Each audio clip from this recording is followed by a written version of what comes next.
star did had seen in the east went ahead of them until it stopped over the place where the child was. Nagkakaroon may star, bituan. Kung kailan o kung saan naroon ay panganak ang Misaya, doon lang huminto. Nagpapatunay na yung hinintuan ni Lord nandoon ang infant Jesus. Okay, patuloy tayo sa verse 10. When they saw the star, they were overjoyed. Hindi pa daw nila nakikita ang Panginoon, sobrang kagalakan na ang naramdaman ng tatlong pantas na ito, matatalinong tao, na nakakita ng sinyalis. Sa verse 11, balik ulit tayo. On coming to the house, they saw child with his mother Mary. Take note ulit, child. Ibig sabihin nung ipananganak ang Panginoon, no baby pa siya, ilang taon na ang nakalipas bago masumpungan ng tatlong pantas ang Panginoon. Kaya kung atin pong papansinin, nung natagpuan ng tatlong matatalino o pantas na nagsiyasat sa tunay na pangyayari kung nangyari nga ba talaga ang kapanganakan ng Panginoon, nung matagpuan, sabi diyan, they saw the child with his mother Mary. Hindi na po baby, naglalaro na ang Panginoon, child na siya. Ano ho? Napansin ba natin yan, mga kapatid? Ngayon, nung makita na ang child Jesus or yung toddler na ang Panginoon, mga 2 to 3 years old. Nung makita ng tatlong pantas, anong ginawa? And he bowed down and worshiped him. Sige nga, basahin natin ulit. And he bowed down and worshiped him. Sinamba daw nila ang Lord. Bata pa si Lord. Nung makita na nila si Lord na yun ang Misaya, yun ang ipinanganak na ipinangako ng Biblia, sinamba daw nila ang Panginoon. Pero alam niyo po, hindi pa natatapos sa pagsamba ang ginawa ng tatlong pantas. Ano pa ang sumunod? Matapos na sambahin nila ang Panginoon in his young age, sa murang edad. Ano pang sumunod na ginawa? Then they opened their treasures and presented him with gift of golds and of incense and of myrrh. So kung atin mong papansinin, kung ang kapanganakan ang siniselebrate natin, kapanganakan ng Panginoon, minsan ang kultura ganito tuwing Pasko ang minintay natin yung parang gano'n parang doon na natin nakagisna. Sa tuwing Pasko, tanggapan. Pero ang original na pinanggalingan niya, matapos na masumpungan nila si Lord, sinampa siya at binigyan siya ng alay na kaloob mula sa matatalinong tao. Amen. Dito po tayo maglalaro o magbubulay-bulay ng ating paksa ngayong umaga ay subject natin ay pinamagatan ko po, worship to the King of the Jew. Na ang tema natin, the Lord deserves for our worship. Ayan. Bata pa lang dyan si Lord, pero isa sa bagay na nakita ko po dito, dahil may panganak ang Misaya, even in his young age, bata pa siya, hindi pa ganun lumalaki ang Panginoon.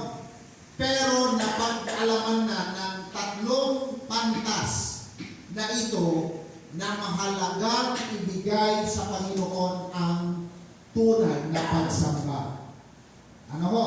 Kaya kung ating pong papansinan, dyan, iikutin natin yan o pagbubulay-bulay ng ating tekstong yan. Unang-una po, pag-aralan natin, sino ba itong mga Magi na ito o yung tinatawag natin na pantas o yung wise men. Kung ating pong titignan at sisiya sa atin, ito yung sila ipinakilala ng Biblia na sila yung tao mula sa silangan. Na simula silangan kung saan nila nakita yung star o yung tinatawag na tala ng Panginoon, yun yung kanilang sinundan hanggang sila makarating sa lugar ng Bethlehem. At alam niyo po, pagpugulan natin ng pansin, yung tatlong klase ng regalo na ipinagkaloob nila sa Panginoon. Sabi dito, they brought gifts of gold, frankincense, and myrrh to honor the newborn King of the Jews. Ang newborn king, pero sabi doon, child eh. So, ibig sabihin nun, para sa kanila, bago sa kanilang kaalaman na tuklasan na yung unang panahon na may ihinulang ipapanganak na lalaki ng isang birhen, nung masumpungan, yun yung kanilang ginawa. Dahil sa sobrang kagalakan. Kaya po, ito yung bagay na napagtanto ko at napagbubulay-bulayan sa buhay po na ito, mga magulang po at mga kapatid. Di ba lahat naman po tayo, ganun ang naramdaman. Matapos na makilala natin ang personal ng Panginoon, nandun yung kagalakan, nandoon yung kauhawan sa pagsamba, naroon yung kauhawan sa presensya ng Panginoon na tanda nang tayo po'y nagbibigay galang sa Kanya. Na gaya ng ginawa ng tatlong pantas po na ito. Amen. Kaya lamang nung itong tatlong pantas na ito ay masigasig na alamin ang tunay na nangyayari. Kasi kung atin pong babalikan ang history ng three wise men na ito, later malalaman natin, sila po yung grupo ng matatalino na pinag-uusapan at pinag-aaralan mga pangyayari sa nakaraan, nangyayari sa kasalukuyan at mangyayari sa kasalukuyang panahon. Kaya lang makarating at makaabot kay Haring Herodes na itong tatlong pantas na ito ay gustong matagpuan o makita ang Panginoon, sinabihan silang, sige, tignan ninyo sa halubugin ninyo ang bawat lupain na kapag natagpuan na ninyo ang hari ng bansang Israel, hari ng Hudyo, bumalik kayo sa akin at anong sabi? Para ako din ay pupunta sa Kanya para ako'y sumamba din sa Kanya. Pero dahil nga, sabi nga ng ating na-share dati, na ang motibo ng Haring Herodes hindi para sumamba, kundi para patayin ang Panginoon. Kaya ang Panginoon ay nagpakahayag sa pamagitan ng panaginip sa three wise men na ito. Sabi dito, they were warned in a dream not to return to King Herod. Huwag na kayong bumalik. Dahil kapag bumalik kayo at nalaman ang eksaktong lugar kung saan naroon ang Panginoon, mayroon siyang balak, siya'y papatayin. Kaya nga yung isa sa ating napakinggan last Sunday, dahil po sa panggagalaitin, sa galit ni Haring Herodes, na hindi na bumalik ang tatlong wise men sa kanya. Biruin ninyo, pinahalubhog ang buong lupain, pinapatay, 3 years old, pababa, lahat ng mga lalaking pinanganak sa panahon na yun. Ano po? Kaya sabi dito, not to return to King Herod, who wanted to kill Jesus. So they went back to their own country by another way. Umalis sila, hindi na sila napakita kay King Herod. So the three magi or wise men who visited Jesus after his birth, sabi dito, were not named, hindi sila pinangalanan. Wala silang parang pagkakakilanlan maliban sa sila'y matatalino. At yun yung nakasulat sa Bible. Ano po? Dinescribe lang ng Bible na itong three wise men na ito. Kaya nang sinabi ko nga, sila yung grupo ng kalalakihan na mula sa silangan. Sinundan ang tala ng Panginoon hanggang sa makarating dinala sila sa lugar ng Bethlehem. Alam po ba natin, mga magulang ko at mga kapatid, na itong three wise men na ito, they were members of the priestly class in the ancient of Persia. Magagaling na tao ito, hindi tumitigil hanggat walang napapatunayan. Kaya nga kung ating pong titignan mga magulang at mga kapatid, no, gaya ng sinabi ko last Sunday, kapag sinabing true prophets, genuine prophet of the Lord, kung anong kanyang sinasabi, nangyayari na tutupad. Amen.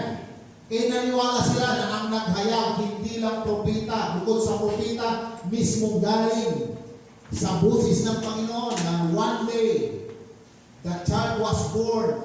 Amen. Yung Isaiah 9:6 na ano natin, familiar na po tayo doon.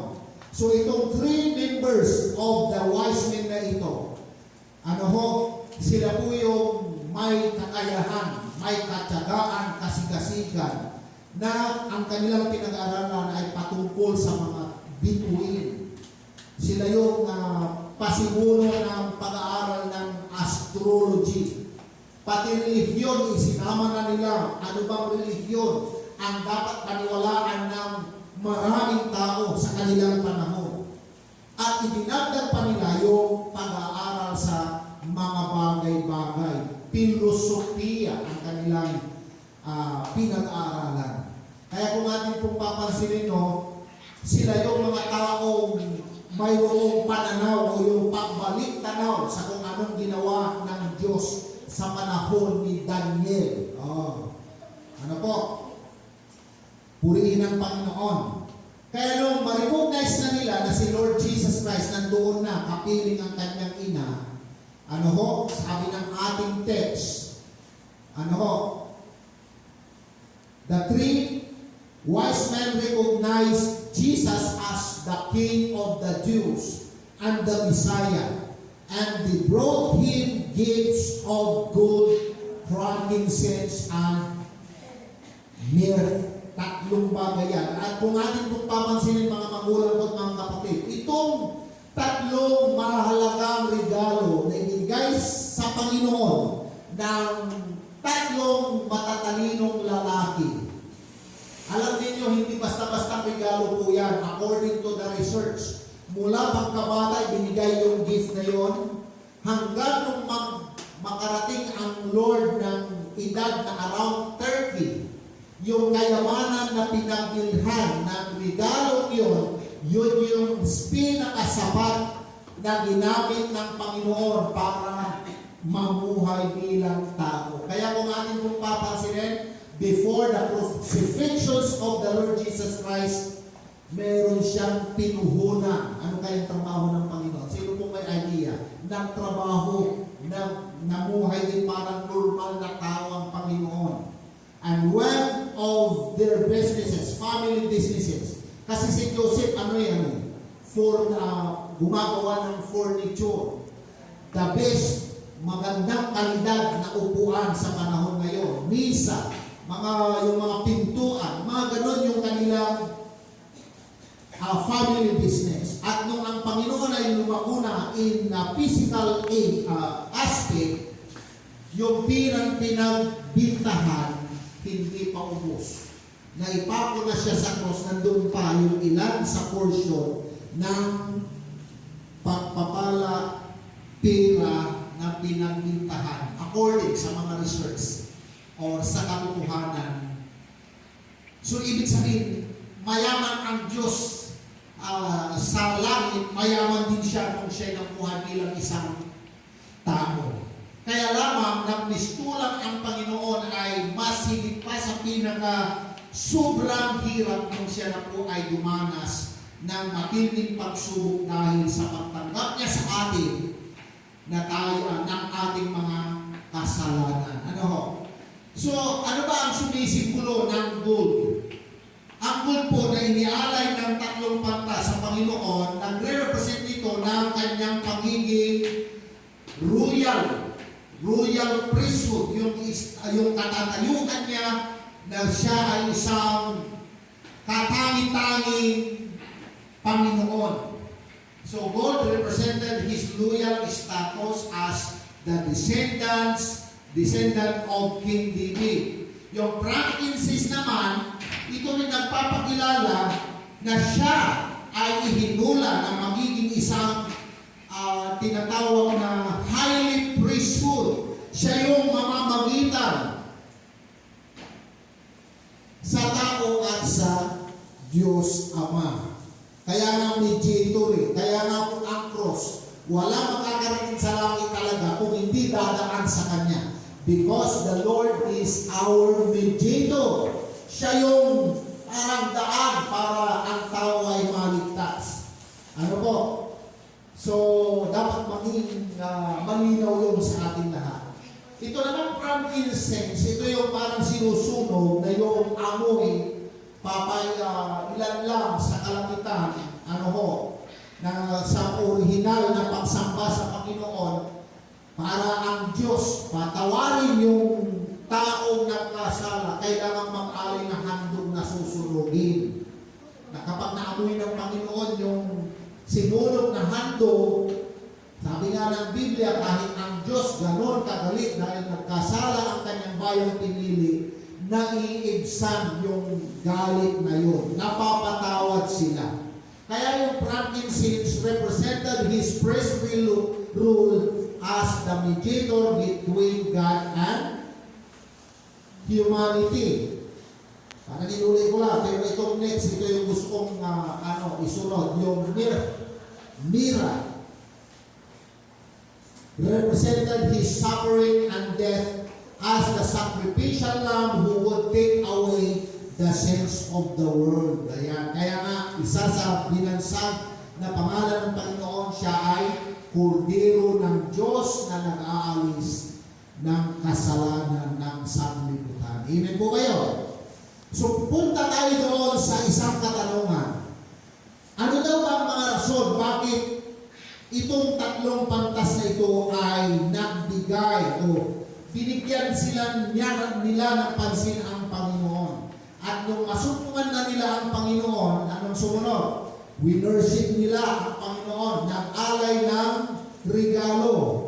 Kaya po, kung ang ating pong sineselebrate ay ang Pasko, dapat ito yung rule. Kung sino ang pinupuntahan, yun ang dadalhan ng regalo. Tama ba? Ang Pasko, ang parang itinanim sa atin, parang pag pumunta sa ibang bahay, tayo ang hihingi.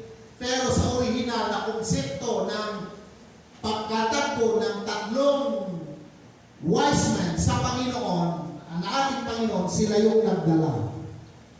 Katulad sa man, walay mang karoling natatakot tila. Amen. Di talaga sumikiraw na aginaldo.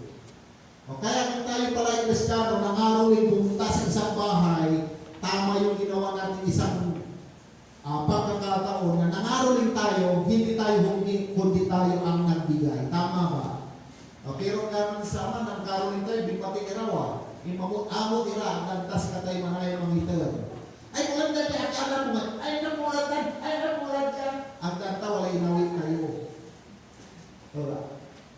Takir, 5 kami dyan yung mga karoling, pero aluan si kami mituro. Si kami mangitan. Ay, wala siri. Ay, nagpasong pala. Ang pinilay ako. Di ba, ganun tayo dati. Antis nila ba yung nalis, supasuraan. Ano may talagang deserving for the gift. Pilis natin at bubukan tayo, imamot ira. Nang-intertile, ipangkapura. Din-intertile sa nanay. Ukman sa konsepto, ganitong konsepto ang kapanganakan ng Panginoon. Pero dahil nga nasabi na tayo doon, sa tuwing celebration ng kapanganakan ng Panginoon, parang naprapraktis natin yung exchange gift. Kaya lang ang nakakalungkot kapag ang pinag-usapan ay exchange gift, nung ako po'y bata, ganun yung thinking namin. No, ang pinag-usapan, ang dapat na ibibigay na amount ng regalo ay 100. Nanawa tayo regalo tayo, puwitan tayo ng tampol, ipiskawal niya, sabon niya, sa pisotoya, niya. Piskawal niya, sa pisoto, sabon niya, palmuli, niya, life boy. Di ba wala nang life boy? Life boy yakin.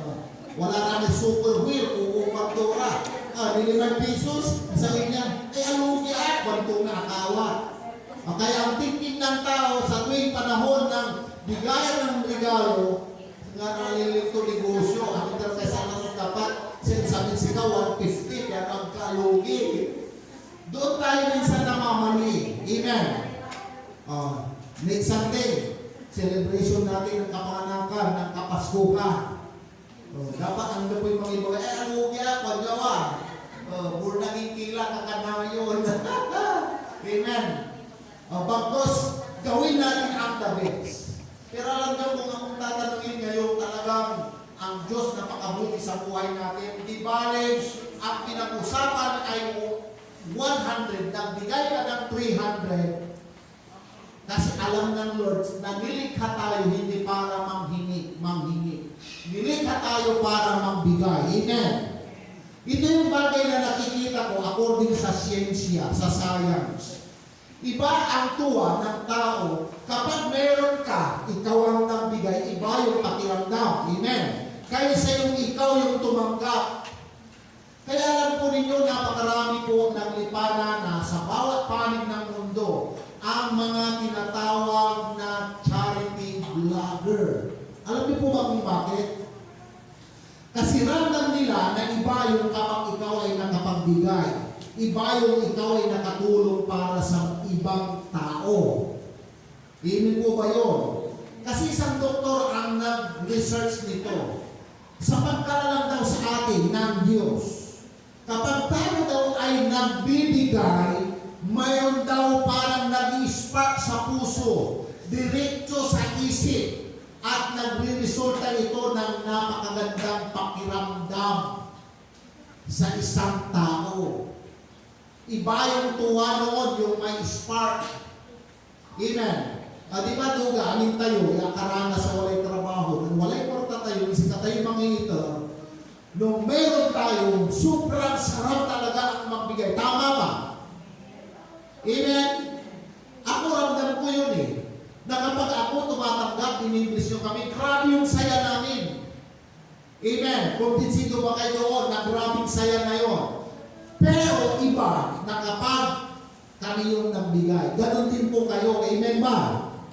Kapag tumatanggap ng something, special gift, something, favor, nakatanggap ng pabor mula sa sinuman na ginamit ng Panginoon, pero po, napakaiba sa pakiramdam kapag kayo po ang nagbibigay para sa ibang tao. Amen. Kaya pala, yan yung pinakarason na dapat kailangan tayo i-bless ng Panginoon in order for all of us to give to those who are needy. Amen. Sa mga nangangailangan. So the reason why the Lord ito yung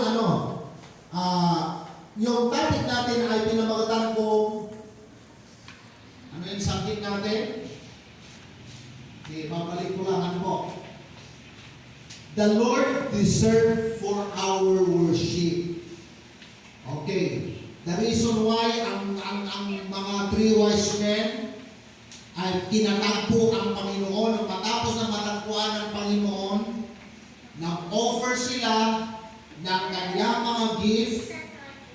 Alam niyo po ba kung bakit? Ano yung mga rason ng three wise men na ito na naging masigasig na hanapin yung eksaktong lugar ng ating Panginoon? Alam niyo po ba kung bakit? Kasi alam ng three wise men na ito ang rule sa kanilang nalaman na katotohanan na kapag tao ka na kinilala mong may Diyos na kinikilala, itong hari o Diyos na kinikilala mo, siya ang kailangan lamang na pag-alayan ng pagsamba. So ang rason ng tatlong wise men na ito, unang-una, hinanap nila ang Panginoon dahil gusto nilang gawin. The reason why they search the Lord Jesus for this Lord na kanilang napakinggan, kanilang gustong makilala ay deserve. Kailangan nararapat na para sa kanya ang pagsamba. Amen. Ngayon, nasamba na nila ang Panginoon, na Pero alam niyo po, doon sa pagsambang yun na ginawa ng three wise men, meron pa rin silang rason. Ang pinaka-ultimate reason why they search the born King of the Jew. Amen. Kaya nga hindi sila nag-atubiling hanapin ng Panginoon. Kasi si Lord deserve their worship because Jesus is our King. Amen. Amen po ba yun? Sino po hanggang ngayon na bukod sa Panginoon natin siya, bukod sa itinuturing niya tayong kaibigan at kailangan ituring din siyang kaibigan din. Pero when we talk about worship, when we talk about offering presents, mga regalong dapat iyalay, sa kanya lamang nararapat. Amen. So the first reason why the three wise men worship and offering their gifts because Jesus is the King. Because Jesus is our King. So kung kanina na naririto tayo, sumampa tayo, marapat lang na gawin natin yun. Kaya natin sinasambang Panginoon because He is the King of Kings and the Lords of Lords. He is our Master. He is our King. Amen. Sino po ang hindi nakakalimutan, lagi-lagi inaalala niya na ang ating Panginoon ay ating Hari at Panginoon ng ating mga buhay. Dahil siya po ang Hari ng ating buhay, so marapat lang na yung worship na i-express through our love for Him.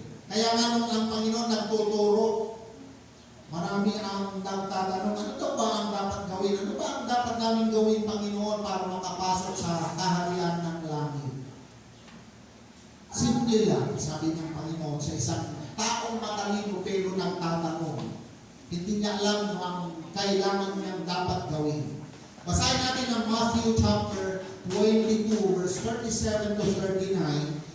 Jesus replied, "Love the Lord your God with all your heart and with all your soul, and with all your mind. This is the first and the greatest commandment." So, ibig sabihin nun, kapag ang Diyos tinuturing na hari ng ating buhay, wala nang iba na mai-express buhat sa tao patungo sa Diyos. Ang lubusan, siya ay mahalin ng kasama ang puso, kasama ang kaluluwa, kasama pati isipan, buong kalakasan. Dahil sabi ng Biblia, ito yung pinakaunang utos na dapat sundin. Mahalin ng higit sa lahat ang ating pong Panginoon. Amen. Amen ba? Di ba minsan tayo mga Pilipino, expressive tayo. Oh, I love my house. Bakit? Maganda ang bahay, magandang pagkagagawa. I love my house. Anong ginagawa? Ni-express, nililinisan. Minsan nag-aalaga tayo ng aso. Pag napamahal na tayo sa aso, oh, I love my dog. Oh, mga ganon. I love my wife. I love my sons and daughters, my children. Pero kapag ang pinag-usapan ay love of the Lord, mas higit dapat si Lord number one siya. Amen. Amen po ba yun? Yun yung ibig sabihin. At para makita natin ang pinaka-context, bakit itong tatlong wise men na ito, nung matagpuan ng Panginoon, bukod sa sinambang Panginoon, nagpatira pa sila, nagbigay ng kaloob na regalo. Kasi po, sa ugali ng mga Hudyo, kapag halimbawa isang bisita pupunta sa isang lugar, halimbawa pupunta sa isang may katungkulan, at gusto mong humingi ka ng isang pabor para hindi sila makatanggi ang ugali ng mga Hudyo, inuunahan na, hindi naman suhuli ito yung kumbaga, ini-express nila yung sincerity nila, yung makatotohanan puso sa paraang sila'y nagbibigay o nagdadala ng regalo. Sino pong nakaalala nung nagka-problema ang 11 brothers of Israel? O di ba si Joseph, dinulog sa balon, iniambon, ibininta sa mga merchants, mga Ismailites, hanggang nakarating sa bangkay Parao. Ano ho? Nung nakita na ang Panginoon ay nasa kay Jose, sabi ng Biblia, the Lord was with Joseph. Nung nagkaroon ng sobrang kahirapan sa lugar ng kanyang mga kapatid, ayun yung kwento na hanggang sa dumating na para lang magkaroon ng connection si Jose sa kanyang mga kapatid. Ano ho? Nung pumasyal at umuwi, ang ginawa niya doon sa sasakyang hayop ng kanyang mga kapatid ay nilagyan ng ginto, nilagyan ng extra pagkain, hanggang nagka-problema na dahil hindi pa nakikilala that time ng kanyang mga kapatid si Jose. So nung pagbalik sa kanilang tatay niya na si Isaac, ano po, nasusundan niyo ang kwento. Sabi ng mga 11 brothers, teka lang tatay, ama, kami galing doon sa pinunong siya ang may katungkulan na pwede kaming patayin, pwede kaming mapahamak, kaya lang naging problema para mapatunayan na kami nagsasabi ng totoo, ipinaiwan yung bunso ng anak si Benjamin. Sabi niya, papaano na yan? Kasi pag bumalik kayo doon, na kapag nagaling ang mahal na pinunong yon, sabi niya, baka pwedeng mapahamak ang aking anak. Kaya ang ginawa ni Isaac, inutusan yung mga anak na yon na pagbabalik kay Jose. Nang sabi dito sa Genesis chapter 43, verse 11, then their father Israel, Jacob pala no, Jacob. Hindi Isaac, si Jacob, Israel, na anak o tatay ni Jose. Then their father Israel said to them, it must be then do this. Sige, bago kayo babalik, si Red, para walang mangyaring kapahamakan, walang mangyaring problema. Kasi kung nagkaroon ng problema, napahamak ang kapatid ninyong si Benjamin, baka hindi po mapatawad mismo ang ating sarili. Pero sabi niya, bago sila utosang mabalik doon, ganito ang gawin ninyo. Kumuha kayo ng lalagyan. Ano man ang makita ninyo, the best na produkto na pwede nyong irigalo, dalihin ninyo, sabi niya. So, ang kanilang mga lagayan, nilagyan ng mga sakot-saring regalo. Kasama dyan yung balm, little honey. O, kung ano yung tira sa kanila na alam nilang mahalaga, yun yung kanilang dinala. Some spices and myrrh, and some pistachio nuts and almonds. Baka sa puntong ito, pag-present ninyo sa pinunong yun na hindi nila kilala na si Jose na pala yun. Amen? To make the long story short, nung sila makarating doon, natuwa si Jose dahil sabi niya, talagang itong aking mga kapatid, hindi ako talaga kilala. Hindi nila ako kilala na ako yung kanilang kapatid na pinagmalupitan nila. Ako yung kapatid nila, nilang ihinulog sa balon, ibinenta sa mga negosyante. To make the long story short, nung makaharap-harap sila, mas lalong uminting yung puso ng isang kapatid na sa halip na magalit, doon na humagulgul si Jose. Hanggang sa kanyang ipinagtapat na yung kapatid ninyo, pinagmalupitan ninyo ay pinagmalupitan ninyo, ibinigta ninyo, pinag-akusahan ng kamalian. At huwag ninyong sisihin ng inyong sarili, yun yung kwento.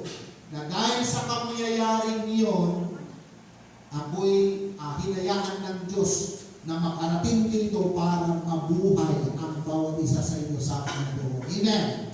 Amen po ba yun? So yun yung pinaka kanilang kultura na kung mayroon kang gustong hiningin pabor, magandang mangyayari sa inarap, nagbibigay sila ng kanilang the best o nakakayanang regalo. So balik tayo, punta tayo sa isang pangyayari, the story of King Solomon and Queen Sheba. Itong si Haring Solomon po, nung time na siya po ay mapabalita sa bawat sulok ng lupain sa panahon na yon, kung talino lang ang pinag-uusapan, sobra siyang napakatalino. Sabi nga ng Biblia, siya lang ang naging hari, walang naging katulad sa sobrang talino. Nung makarating sa isang reyna o buwing ng isang kaharian, alam ninyo, ang ginawa ni Queen of Sheba, pumunta kay Solomon para makinig lang. Or una, parang ang gusto lang mangyari ni Queen Sheba ay para sukatin ang talino ni King Solomon. Pero nung ma-meet na siya ng personal, doon niya nakatunayan na hindi lang pala sabi-sabi na siya isang matalino, kundi talagang tunay at natiyak niyang matalino siya. Pero alam niyo po ba, before na si Queen of Sheba ay pumunta sa lugar ni Haring Solomon, alam niyo po ang dala. Nagdala rin ng regalo. Ano tayong regalo yun? O ito, 1 Kings chapter 13 verse 1 to 5, when the Queen of Sheba heard about the fame of Solomon, ay talagang narinig itong tao itong matalino. Kahit anong tanungin mo, nasasagot. Kahit anong problema, may solusyon sa kanya. Siguro nag-start dito yung ganong kwento nung may dalawang babae na nabuntis. Pareho silang prostitute. Yung isa namatay, ang anak. Yung namatayan ng anak, pinalit doon sa nanay, kinuha yung buhay. Di ba yun yung kwento na nagtatalunan sila sa isang bulwagan? Kaya sabi nung namatayan ng anak, sige, nag-aaway sila, pinipilit anak niya yung buhay. Samantalang sabi nung buhay ang anak, hindi. Nung itinanganak ko yan, alam ko yan, anak ko yan. O para walang sigalutan, walang awayan. Sabi ni Haring Solomon, inutusan ng isang kanyang alipin. O para wala nang usapan, wala nang awayan, hatiin niyo ang bata sa dalawa. Ibigay sa dalawang babaeng yan. Amen. So doon nakilala, isa sa bagay na pwedeng nakilala ang si Haring Solomon. Kaya nga, according to the text na ating binabasa, about the fame of Solomon, sobrang nakilala siyang matalino na hari. Okay, and his relation to the name of the Lord. Sabi dito, she came, ang tinutukoy si Queen of Sheba, to test him with hard questions. Subukan mo nga kung totoo. Sabi niya ganun. Okay, pero bago siya makarating, arriving at Jerusalem with very great caravan. Anong sabi diyan? Very great caravan. Mga sasakyan na mga hayop na puno ng samot-saring kayamanan, ginto, kung ano man yan. Oh. Sabi yan, with a very great caravan with camels carrying spices, large quantities of gold, ay grabe, no? And precious stones, ay grabe.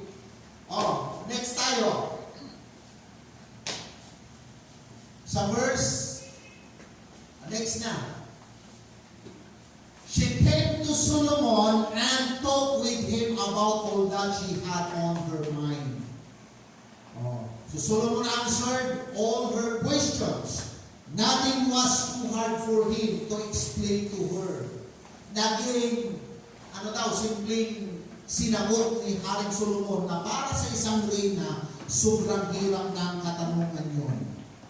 So, sabi dito, when the Queen of Sheba saw all the wisdom of Solomon and the place and the palace he had built, lugar pa lang daw na-amaze na si Queen of Sheba. Kaya sabi niya nung naabutan ng tanghalian si Queen Sheba, magpa-prepare, nagpahanda si Haring Solomon para parang pananghalin, pakain. The food on his table pala, yung mata ng reyna, yung parang kakaiba dito, ako reyna, pero hindi ko naranasan dito. Amen? Ganon yun. So the sitting of his officials, ang ayos, the attending servants in their robes, complete uniform, amen? Pati yung nagdadala ng tinapay para ipakain sa rinang yon ay grabe ang ayos, disiplinado silang lahat. Amen? So sabi dyan, and the burnt offering he made at the temple of the Lord, she was overwhelmed. Amen? So dito po ay pinapakita, prinsipyo ng Hudyo na kapag pinuntahan ka sa bahay, ikaw yung dadalahan ng regalo. Yun pala ang ibigalogan mo. Amen? Kaya pala, ngayon, napag-aalam ng pag-aalala ng kaming mga bata, yung lola namin pag pumunta ng bayan, hindi yan uuwi na walang puto. Puto na gawa sa kanin, gawa sa bigas. Ito, mag-observe tayo. Di ba iba po sa pakiramdam na kapag tayo nasa bahay at mayroon tayong mahal sa buhay na dumating from different places, kahit sa bayan pangalan, kung mayroong dalang kahit maliit at simpleng regalo, iba ang dating. Amen? Amen po ba yun? So doon po ng nangyari. O doon po natin mapapatunayan na the principle of the Bible, prinsipyo ng lahi ng Hebrew, sila po yung nagdadala sa lugar na kanilang pinupuntahan. Amen? Hallelujah. Kaya kailan ba yung ng mga panahon, ng unang panahon, nung namatay yung apo ni Lola Rosel, isa sa nakita kong kultura ng taga-Bulacan, yung mga pumupunta nakikipaglabay, lahat sila may dala. Lahat kami tayo ng taga-Pangasinan, magkalaw tayo. Araming nilalawin sa Karawalawi, Walakin. Second to na nila, taong tadya. Basta nung walay, sinuun niya yan, nagkakawa, aray, relative sa aray, best friend, aray, kanayon, basta pagpunta may dala. Pero dyan Pangasinan, dumawa. Nakaiulay natin yan siya. Dumatayo Pero nang sinanay nimo, dumamot. Sa aling mo naman, wala mo, dipindi kultura. Amen? Dipindi sa ugali. Pero isang bagay na pinapakita dito sa atin ng Panginoon as a Christian believer, hindi dapat natin ilagay sa puso na sa panahon ng Kapaskuhan o celebration ng December, huwag natin ilagay yan na yun yung thinking natin. Amen.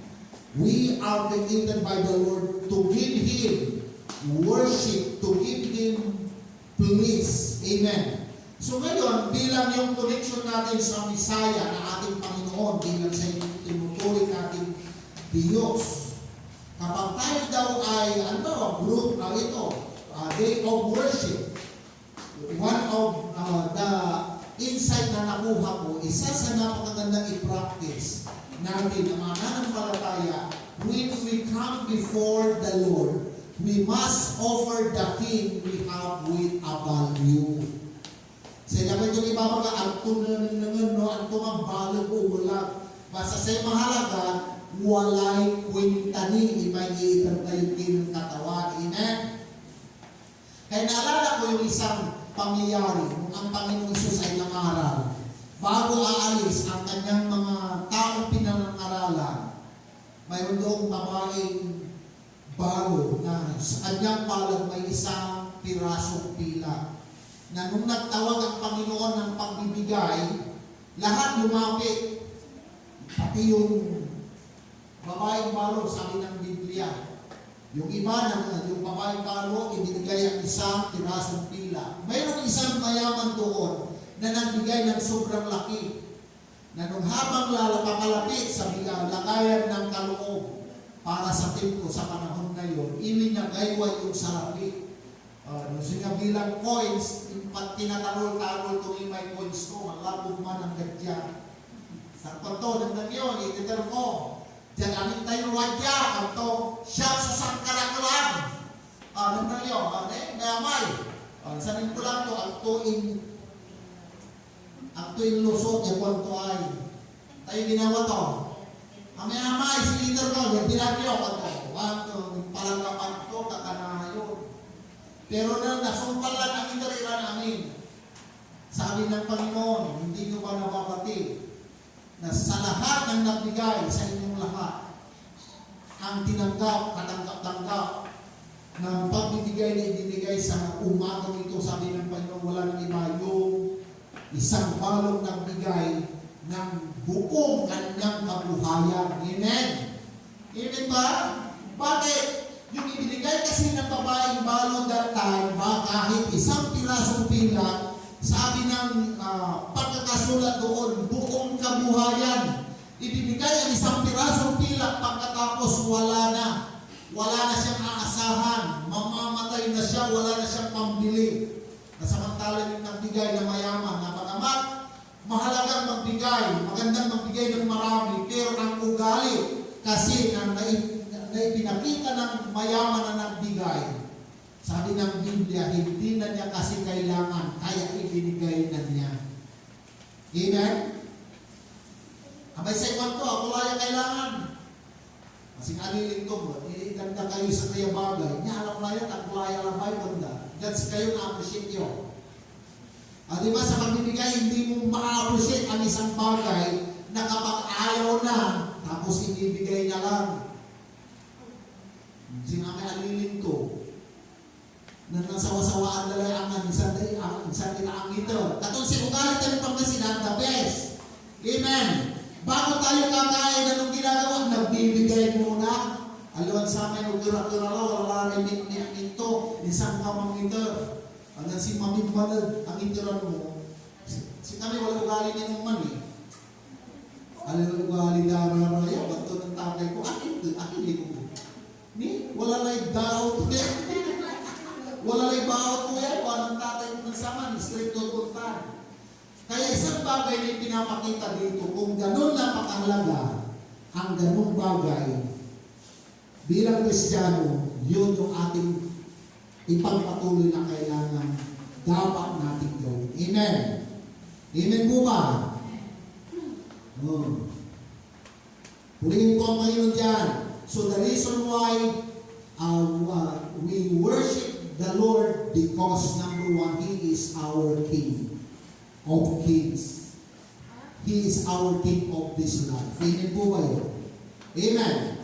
Point number two, kasi ito tuwaraya. Kung si Lord deserve niya ang worship, dahil unang rason, siya yung ating hari. Pangalawa, dahil tayo na mga mananampalataya, nilalang niya para sa pagsamba sa Diyos. Sino naniniwala po dito? According to the book of dito sa Gospel, darating din na daw ang araw na kapag ang lahat ng katinawag, pinili, hindi magawang sambahin ng buong puso at buong katotohanan ng ating Diyos, walang mangyayari, walang mababago, walang mawawala sa Kanya. Kasi itong Diyos na ating Panginoon, siya daw yung Diyos na may kapangyarihan, na kaya niyang gawin at utusan, maski ang mga punong kahoy, maski ang mga bundok, kaya niyang pasayawin yan para sambahin siyang Diyos na nangmamayari ng lahat ng bagay. Amen. So kaya ba ito diyan? Sa'y bundok sumasayaw, yung mandayo, ginang katawan. Ang tayo, simayaw tay kamundukan. Sumayaw ang kamundukan. Sumayaw ang buong mga halamanan sa buong mundo. Lindo na po yan. Amen. Bakit? Sumasayaw. Amen? Pero posible yun na kayang gawin ng Lord. Kaya lamang, hindi sila ang unang-unang nilikha para gawin yun sa Diyos. Kundi tayo na mga tao na binigyan ng buhay at kalakasan, we are created by the Lord for worship sa Kanya. Amen. Kaya nga John 4:24, God is Spirit, and His worshiper must worship Him in the Spirit and in truth. Amen. Kaya sabi ng Panginoon, Matthew 4 verse 11, nung na-meet niya si Satan in the image of an snake sa kanyang ahas. Di ba? Sa Matthew 4:4, malalaman natin yan. Ilang bisis tinukso ng diablo ang Panginoon. Pero alam niyo ba rin ang sinabi niya, even the devil, sinabihan siya, worship the Lord your God and serve Him only. Amen. Amen po ba yun? Kaya bilang ang ating application, short lang ang ating ibabahagi ngayon. Kung maalala natin yung awitin na sa bawat paghinga at pagpintig ng puso'y mag-aalay sa iyo ng pagsamba, buong lakas itatanghal kita. Pwede ba natin gawin yan, mga magulang ko at mga kapatid? Habang tayo nabubuhay at kumikilala sa Panginoon, habang may hininga, hindi tayo titigil na sambahin ang ating hari na Panginoon ng ating mga buhay. Amen. Kasi alam niyo po, na sa tuwing ito ang ating nagagawa na iuukol natin, na iaalay ang ating pagsamba buhat sa ating kalakasang mayroon tayo. Yung kahinaan, patuloy na pinapalakas ng ating Panginoon. Amen. Kaya nga sabi ni Hari David, nung siya po ay manungkulan bilang isang hari ng bansang Israel, isa sa kanyang awitin na nalikha ay matatagpuan sa Psalms 103. Nang sabi niya, si Yahweh ay papurihan, purihin mo kaluluwa. Ang pangalan niyang banal, purihin mo sa buwina. Ikaw, aking kaluluwa, aking Diyos, o ang Diyos ay papurihan. Huwag mong lilimutin yaong kanyang kabutihan. Amen. Kung si mismong Haring David, inuutusan ang kanyang sariling kaluluwa, tayo ba, ng mga anak ng Diyos, kaya ba natin din gawin? Na kung kailan ramdam natin, parang may kahinaan, may ganong katamblayan na purihin at sambahin ng ating Panginoon, may kakahayag tayong utusan ng ating mga sarili, ating kaluluwa na sambahin siya. Amen. Amen ba? Balikan lang natin lagi yung kung anong kabutihan kanyang ginawa sa ating mga buhay. So as a part of our conclusion, the reason why the three wise men present their treasures to the Lord, it is because according to the Magi or wise men, they found that most important thing in this life. Sana ba ito ni Babaga? Kaya ganun na lang yung kanilang kasigasigan. Kinatagpo ang Panginoon, sinamba ang Panginoon, pinagkaloob ang may presyong kaloob sa Panginoon kasi napagtanto ng tatlong matatalinong ito. Makamtan mo man ang lahat ng talino, lahat ng karangyaan sa buhay na ito. Ang pinaka napakahalaga, napakasaya sa pakiramdam ay yung makatagpo natin at makilala mismo ng personal ang ating Panginoon dito sa mundong ibabaw. Amen. Sino sa atin dito yung nagdiriwang tayo dahil nakilala natin ang ating Panginoon. Amen. Alam sa may lapot ang kabat tayo katawan, magpapawin tayo. Amen. Hindi man ay word natin. Amen ba? So the three wise men na realize nila na ang sarap pala sa pakiramdam na makilala ang Panginoon, mapatunayan na yung kanyang ipinangako na tupad sa panahon na yun. So last of our conclusion, we prove that the prophecy about the Messiah is already fulfilled in the land of Bethlehem. So nangangahulugan, rason pala, kaya nila walang humpay na pagsamba, walang humpay na pasasalamat, walang humpay na pagkakaloob ng kanilang nag-iari na handog sa harapan ng Panginoon at His young age, Kasi nalaman nila na yung sinalitang propesiya ay nangyari na. So, ibig sabihin nun, doon pa lang sa katangian ng 3 hari, nagdiwang na sila bago ang buong mundo ay magdiriwang sa bawat sulok ng daigdig. Amen? Amen? Kaya ngayon, walang masama sa celebration ng Kapaskuhan. Basta, ugaliin lang natin na dapat maging matalino lang tayo.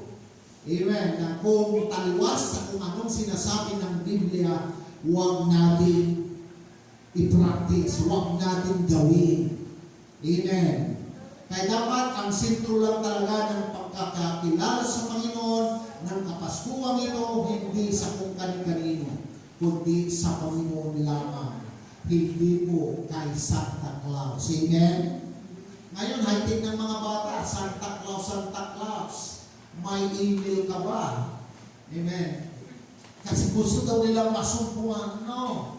Santa Claus is just like a imaginary person.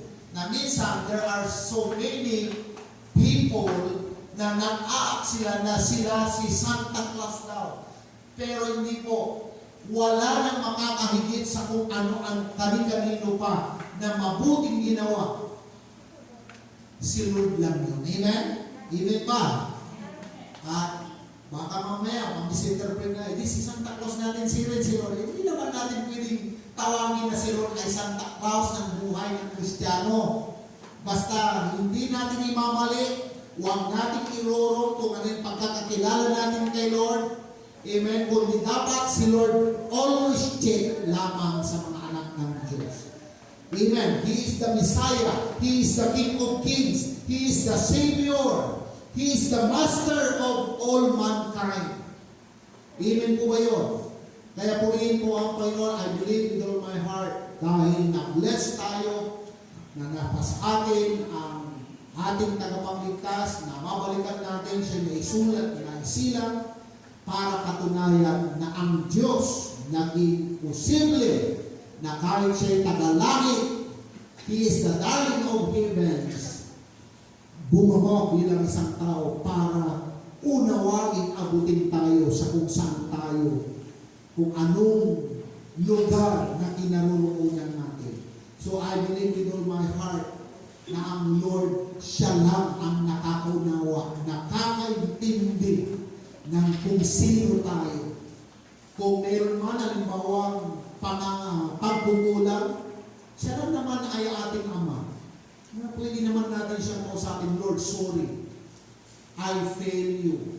Nabibigo kita minsan, nakakalimutan kita minsan, nai-ignore kita minsan. Mas madalas na hindi kita maalala kaysa maalala kita. Maalala kita, Lord, pag may kabigatan, may problema.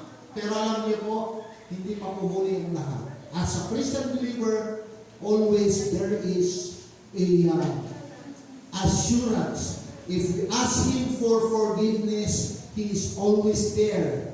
He is faithful and just. Sabi nga ng 1 John chapter 1 verse 9. He is faithful and just to forgive us from all our impurities, from all our sins, what to man, kasalanan. So, ang Diyos na ating pinaglilingkuran, He is a forgiver. He is a lover. Amen? Hallelujah. Kaya nga, ang John 3:16 natin, dapat ang nakikita natin ang pinaka-dakilang katotohanan. Unang, mayroon tayong greatest lover, which is our Father. Ibinigay niya ang greatest gift, which is the Son.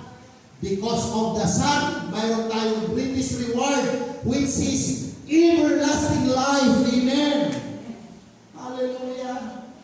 Kaya kung tinitignan natin ang ating mga sarili, dapat makita natin kung paano tayo tinitignan ng ating Panginoon. So naway itong mensahe ito na bagamat may kaiklian 2 points lang pero isang bagay ang hamon ng ating mensahe. Naway lahat tayo na rin ito ay kung luluwin ng Panginoon na tayo maabutan ng pangalawang kanyang pagbabalik, naway lahat tayo ay nagkakaisang sambahin siya at paglilingkuran.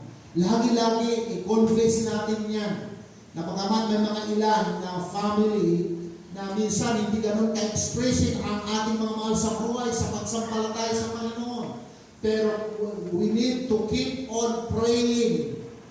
Huwag tayong magsawang ipanalangin sila na balang araw sa perfect na panahon para sa kanila, kanilang kikilalangin din at paglilingkuran ng ating buhay na Panginoon ng ating mga buhay. Amen? Pero yung kahapon, yung mga pastora natin, yung asawa ni Pastor Roland, ang may bali ito puno, ay nanay ito. Bata pa lang daw sila. Siyempre, Kristiyano pamilya. Hindi nakikita yung gano'n na hindi akalain na magiging pastor silang magkakapatid. Pero sa inanunutan daya, ang nanalimpuan na nung mampipikasi may nanay da, Lord, i-recruit mo raya anak ko maging lingkod mo, maging pastor, maging missionary, maging manggagawa. Katundugan magsirin may pikasi niya ng mga mijig. Katawan, para sa kami, lakay din. Nanunod, si Rins Roy, walang dugan panahon, walang dugan edad, ang may piling to, yung panlingkuran to na. Amen. Amen. Katumanayan, gano'ng gugaw ni raratan na katawan, gano'ng ang tula, ang tayuan na, hindi natin alam gaano yung kapangyarihan ng Diyos na kayang gumawa at kumilos. Katumpang ko, bukod din sirin sulit mo ko, arang agit, posible man sirin katawan, gano'ng arang agit, akamulari sa kitay Diyos, akatin mo lara, aminsan amigwa, amiglo. Pero si gagawin ka naman minsan, wala naman ito, may gagawin, katrabawan na gagawin naman, wala naman nire, uninong nira, mansisigarilyo, bibig-bisyo nira, pero karoon man ko, agak kundong na katawan, ipikasira.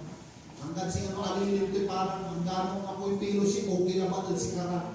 Pero tayo pala ang susi. Na kung ano yung gusto natin, buhay nila sa hinaharap, i-confess natin at hilingin ngayon pa lang sa mga panahon ito. Amen? Hallelujah! Pwede bang palakpan natin ang Lord? Kaya kayo umaga. Hallelujah!